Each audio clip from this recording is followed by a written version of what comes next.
তো বন্ধুরা, আজকে আমরা বলতে চলেছি বদ্রি পাখির ব্রিডার পেয়ার এবং অ্যাডাল্ট পেয়ার বা যে কোনো তোমরা পেয়ার নেওয়ার ক্ষতি এবং লাভ কি। তো প্রথমে দেখে দিই আমার সেটআপটা। তো আমার এখানে বদ্রি পাখি আগে ছিল দুটো, তো আমি এটি রেখেছিলাম 1.5 ফুট এখান থেকে এখানটা, এবং সাইড থেকে এটা চওড়া 2 ফুট এবং হাইটও 2 ফুট। তো এটাতে আমার 2 পেয়ার বদ্রি রাখা যাবে।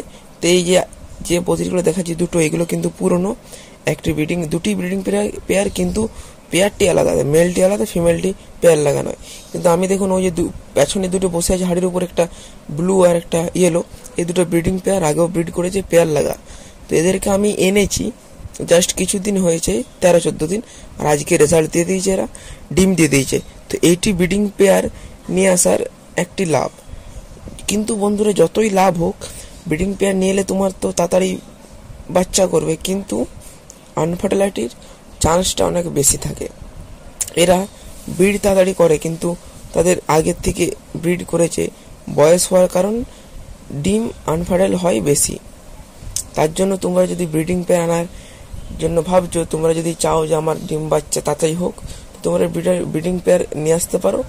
দাম বেশি নেবে কিন্তু মার্কেটে, কারণ ব্রিড করে আছে, সেরকম প্রবলেম হয় এরকম নতুন, তার জন্য তোমরা নিতে পারো। কিন্তু যদি তোমরা ভালো ব্রিড চাও, ভালো সবই বাচ্চা ভালো চাও, সব ডিম থেকে বাচ্চা বেরোক এরকম চাও, তো তোমরা অ্যাডাল্ট পেয়ার আনতে পারো বা সেমি অ্যাডাল্ট।